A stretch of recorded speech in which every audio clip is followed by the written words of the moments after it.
Salam sejahtera dalam kasih Tuhan Yesus Kristus. Saudara-saudara, kita akan membaca dan merenungkan sebagian dari kebenaran firman Tuhan. Tapi sebelumnya, mari bersama kita berdoa. Ya Tuhan Allah, Engkaulah sumber hikmat dan pengetahuan. Engkaulah firman itu sendiri. Saat ini kami hendak membaca dan merenungkannya. Kiranya kasih dan kuasa Roh-Mu yang kudus akan menuntun dan membuat kami semakin memahami setiap kebenaran firman, mencintainya, dan kemudian melakukannya dalam hidup kami sehari-hari. Berfirmanlah Tuhan, kami siap bukan hanya sekedar mendengar, tapi kami mau untuk setia melakukannya dalam kehidupan kami sehari-hari. Demi Yesus Kristus, firman kehidupan, kami berdoa. Amin. Saudara-saudara yang diberkati Tuhan, pembacaan kita adalah dari kitab Yoel pasal 2 ayat yang ke-18 sampai ayat yang ke-27. Yoel pasalnya yang kedua ayat 18 sampai ayat 27 di bawah tema Lembaga Alkitab Indonesia, janji Tuhan kepada bangsa yang bertobat. Firman Tuhan dari Yoel 2 ayat 18 sampai 27 berkata, Tuhan menjadi cemburu karena tanahnya, dan ia belas kasihan kepada umatnya. Tuhan menjawab katanya kepada umatnya, sesungguhnya aku akan mengirim kepadamu gandum, anggur, dan minyak, dan kamu akan kenyang memakannya. Aku tidak akan menyerahkan kamu lagi menjadi celah di antara bangsa-bangsa. Yang datang dari utara itu akan kujauhkan daripadamu, dan akan kuusir ke suatu negeri kering dan tandus. Barisan mukanya ke laut timur, dan barisan belakangnya ke laut barat. Maka bau busuknya dan bau anyirnya akan naik, sebab ia telah melakukan perkara yang besar. Jangan takut hai tanah, bersorak-soraklah dan bersukacitalah, sebab juga Tuhan telah melakukan perkara yang besar. Jangan takut hai binatang-binatang di padang, sebab tanah gembalaan di padang gurun menghijau, pohon menghasilkan buahnya, pohon ara dan pohon anggur memberi kekayaannya. Hai Bani Sion, bersorak-soraklah dan bersukacitalah karena Tuhan Allahmu, sebab telah diberikannya kepadamu hujan pada awal musim dengan adilnya, dan diturunkannya kepadamu hujan pada awal dan hujan pada akhir musim seperti dahulu. Tempat-tempat pengirikan menjadi penuh dengan gandum, dan tempat pemerasan kelimpahan anggur dan minyak. Aku akan memulihkan kepadamu tahun-tahun yang hasilnya dimakan habis oleh belalang pindahan, belalang pelompat, belalang pelahap, dan belalang pengerip, tentaraku yang besar yang kukirim ke antara kamu. Maka kamu akan makan banyak-banyak dan menjadi kenyang, dan kamu akan memuji-muji nama Tuhan Allahmu yang telah memperlakukan kamu dengan ajaib. Dan umatku tidak akan menjadi malu lagi untuk selama-lamanya. Kamu akan mengetahui bahwa aku ini ada di antara orang Israel, dan bahwa aku ini Tuhan adalah Allahmu, dan tidak ada yang lain. Dan umatku tidak akan menjadi malu lagi untuk selama-lamanya. Demikianlah saudara-saudara pembacaan kita saat ini. Apakah kabar kita hari ini? Masih tetap semangat? Masih tetap bersuka cita? Ataukah mungkin saat ini kita sedang mengalami persoalan dan pergumulan yang membuat kita kendor dan mulai khawatir, bahkan takut menjalani kehidupan di dalam iman, serta mulai meragukan masa depan?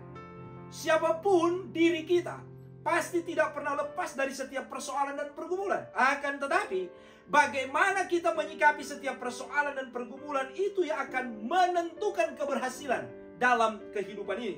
Banyak orang yang berhasil melewati tahapan yang berat karena mereka mau berproses dalam kehidupan. Tak jarang mereka yang berhasil ini adalah orang-orang yang kemudian menyadari Tuhan mengatur kehidupan mereka. Serta yang penting atau hal yang paling penting, ketika mereka tahu akhirnya bahwa perbuatan dosa menyebabkan adanya hambatan-hambatan dalam perjalanan kehidupan. Akan tetapi ketika mereka balik arah dan hidup dalam jalan Tuhan, maka ada pengampunan, pemulihan, dan keberkatan dalam kehidupan. Dan inilah yang terus-menerus akan menjadi alasan bagi setiap orang percaya untuk bersorak-sorak dan bersukacita karena Tuhan, sebagaimana tema perenungan kita saat ini. Saudaraku yang mengasihi Tuhan, Dosa umat Israel, khususnya Yehuda, sebelum kejatuhan mereka ke tangan Babel adalah masa kegelapan. Sehingga penghukuman sekaligus peringatan Allah ini diawali dengan wabah belalang. Kita bisa membaca dalam pasal 1 ayat yang keempat. Untuk itu, sebelum hari Tuhan tiba, mereka harus segera bertobat dan berbalik ke jalan yang benar, dan tidak terus berjalan dalam jalan mereka yang gelap dan jahat. Nabi Yoel kemudian datang untuk menyerukan pertobatan kepada umat agar mereka selamat dari penghukuman Tuhan. Pertobatan yang diminta Tuhan adalah suatu seruan doa permohonan kepada Tuhan yang harus disertai dengan tindakan.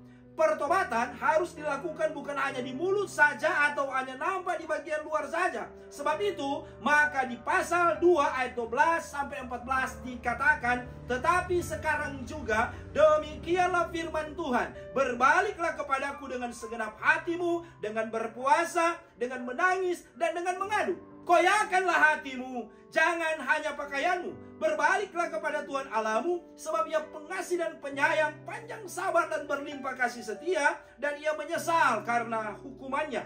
Siapa tahu mungkin Ia mau berbalik dan menyesal, dan ditinggalkannya berkat, menjadi korban sajian dan korban curahan bagi Tuhan alam. Tindakan-tindakan orang Yehuda yang benar dalam pertobatan yang sejati bagi Nabi Yoel dapat membuat Tuhan kembali lagi mengasihi dan mengampuni umatnya. Saudaraku yang diberkati Tuhan, kita melihat bagaimana Tuhan menjamin umatnya bahwa mereka pasti dikasihinya, disayanginya kembali ketika mereka bertobat.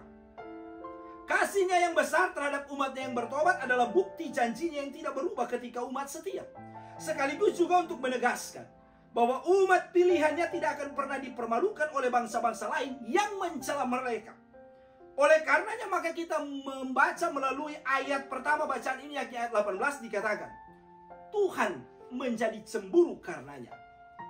Ungkapan cemburu dalam terjemahan asli Ibrani digunakan kata kana yang berarti murka. Ini dihubungkan dengan keselamatan. Kata ini juga aslinya diartikan menyala. Kemudian berarti warna merah yang kelihatan pada wajah seseorang yang meliputi perasaan membara. Lalu perasaan tidak senang terhadap seseorang yang memiliki sesuatu yang tidak dimiliki sendiri. Sehingga di sini jelas ketika kita memahami bahwa ungkapan ini hendak menegaskan bahwa murka Allah yang menyala, berkobar-kobar, sebagaimana dalam terjemahan baru 2. Kemudian menyelamatkan tanah umatnya yang mengalami penghukumannya, dan kemudian menyebabkan bangsa lain bertanya-tanya, di mana Allah mereka. Untuk itulah maka belas kasihan, ungkapan Ibraninya Hamal, merasa sayang, menyelamatkan, menjumpai umatnya. Bukti itu langsung dinyatakan dengan mengirim, Ibraninya salak, mengantarkan atau mendatangkan gandum, anggur, dan minyak di ayat 19 supaya umat menjadi kenyang. Ibraninya sabah atau dapat juga diartikan puas. Juga sekaligus Tuhan memberi suatu kesempatan bagi umat bahwa mereka tidak dipermalukan atau dicela. Ibraninya kerpa, dihina. Tuhan menghalau dan akan mengusir. Dengan perbuatan Tuhan yang luar biasa itu, maka umat diajak untuk bersorak-sorai. Ibraninya gil, bergembiralah dan bersukacitalah. Ibraninya samak, sebab Tuhan telah melakukan perkara yang besar. Ibraninya gadal, yang dapat juga diartikan hal-hal yang luar biasa, sebagaimana yang dikatakan di ayat 22 sampai ayat 26. Perbuatan besar Tuhan ini membuat tanah menghijau, pohon menghasilkan buah, sehingga ada kelimpahan, sebab hujan awal dan akhir dianugerahkannya bagi umat. Kelimpahan ini membawa umat menjadi kenyang dan kemudian memuji-muji. Ibraninya halal, bermegah, atau dapat diartikan juga berhaleluya. Hal ini sekaligus juga untuk menyatakan bahwa tidak ada Allah lain selain Dia yang mengasihi, menyelamatkan, dan memberkati mereka. Saudaraku yang diberkati dan mengasihi Tuhan, maka melalui firman Tuhan saat ini kita semua diingatkan sebagai orang benar untuk hidup pertama dalam pertobatan. Maka dengan pertobatan, maka kita terus diberkati oleh Tuhan yang mengasihi kita selalu. Jika kita telah jatuh dalam dosa, maka bertobatlah dan kembalilah kepada Tuhan, karena Dia sangat mengasihi anak-anaknya. Pertobatan membuat kita tetap hidup dalam sukacita karena tidak ada rasa ketakutan dan kekhawatiran. Pertobatan juga pasti membawa kita terus hidup diberkati olehnya, sebab Tuhan sendiri menyediakan yang terbaik dari setiap doa dan harapan kita.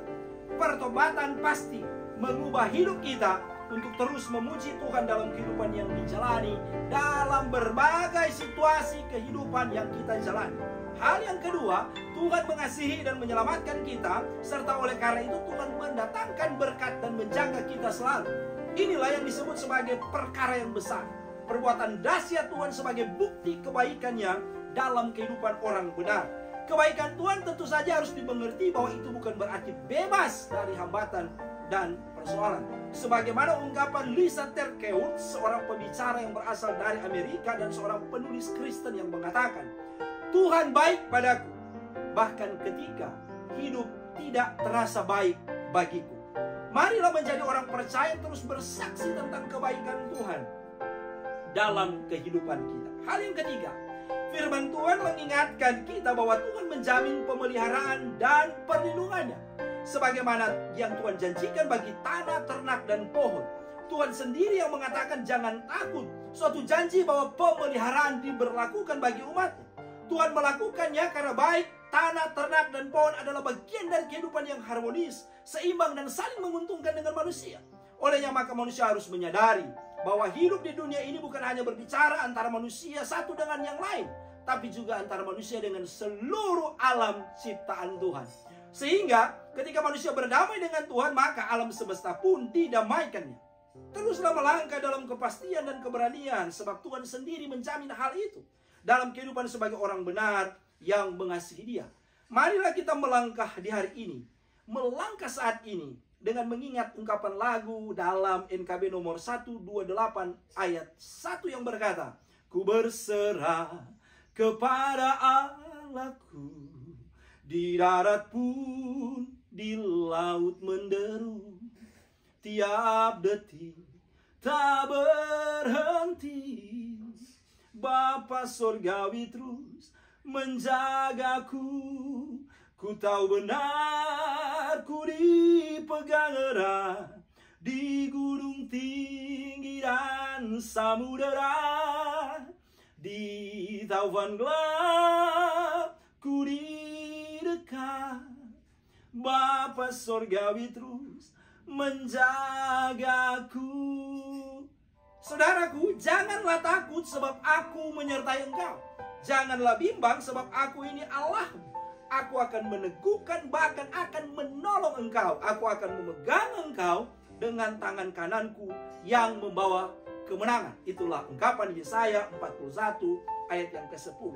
Hal yang keempat, kita diingatkan bagaimana sebagai orang benar untuk terus percaya bahwa kita diberkati Tuhan. Akan tetapi itu bukan berarti kemudian membuat kita lupa akan siapa yang menyediakan berkat itu. Sebab banyak orang saat ini sangat ingin diberkati Tuhan, tapi sayangnya mereka tidak mau melewati proses dari Tuhan untuk menikmati berkat itu. Belajar dari Yehuda bagaimana mereka menikmati berkat Tuhan lewat proses sadar akan keberadaan diri yang berdosa dan kemudian bertobat. Maka kemudian Tuhan menghadirkan berkatnya secara luar biasa sampai berkelimpahan.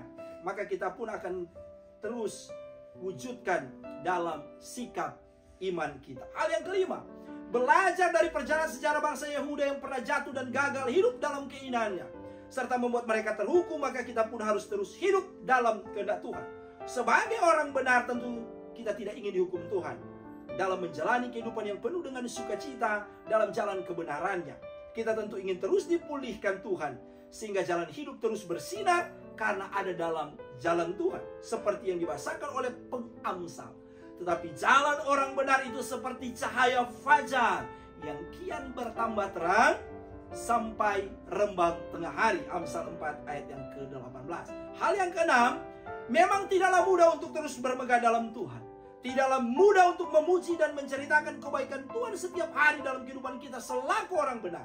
Sebab tidak dapat kita pungkiri bahwa dalam kehidupan yang dijalani terkadang lebih banyak menceritakan, membanggakan diri kita dengan segala yang kita capai dalam hidup ini, dibandingkan untuk terus menceritakan kebaikan Tuhan di sepanjang jalan kehidupan yang kita jalani. Belum lagi ketika kita mengalami hal-hal yang sulit, terkadang yang terjadi kita lebih banyak mengeluh atas beratnya kehidupan yang teralami dan semakin lupa menceritakan Tuhan, apalagi bermegah di dalam Dia. Hal yang terakhir, hal yang ketujuh, kitab Yoel ini juga menceritakan bagaimana Tuhan Allah cemburu terhadap sikap umatnya yang tidak setia, sehingga penghukuman diberlakukan terhadap mereka yang mengkhianati ketulusan cinta Tuhan. Sebab bagi Tuhan Allah, cinta terhadapnya tidak boleh diduakan, sebagaimana bacaan saat ini yang mengatakan lewat teks, dan bahwa aku Tuhan adalah Allahmu dan tidak ada yang lain. Satu penegasan dari Tuhan bahwa tidak ada Allah lain yang dapat menandinginya, yang dapat melampauinya. Ketulusannya dapat membuat manusia ada dalam hukuman saat menduakannya. Tapi saat manusia bertobat, maka kasihnya yang besar dan tak terbatas itu dianugerahkan. Hal ini membuat kita tahu betapa dahsyat dan luar biasanya Allah yang kita sembah, dan memang tidak ada yang dapat dibandingkan dengannya. Saudaraku ini berkati, bagaimanakah sikap kita selaku orang benar dalam kehidupan saat ini? Tetap percayakah kita bahwa tidak ada yang sama dahsyat dan luar biasanya dengan Tuhan yang kita imani dalam nama Tuhan Yesus Kristus? Ataukah ada kekuatan-kekuatan lain yang kita andalkan dalam hidup ini? Ingatlah bahwa tidak ada satupun Tuhan yang dapat dibandingkan dengan Tuhan Yesus kita, yang berkuasa dan terus mengasihi kita yang setia kepadanya. Oleh karenanya, janganlah kita mengkhianati cinta Tuhan, melainkan tetaplah setia kepadanya. Tuhan Yesus memberkati. Amin. Kita berdoa. Terima kasih untuk kebenaran yang kami nikmati dalam perjumpaan saat ini, Bapa. Firman diberitakan, kami mendengarnya, kami membacanya, kami sekarang mau memberlakukannya dalam kehidupan kami. Roh Kudus terus menyertai, supaya kami menjadi alat kesaksian sebagai pelaku-pelaku firman di dalam hidup ini. Terpujilah Engkau, Allah, di dalam nama Tuhan Yesus Kristus. Sungguh kami bersuka cita untuk kebenaran saat ini.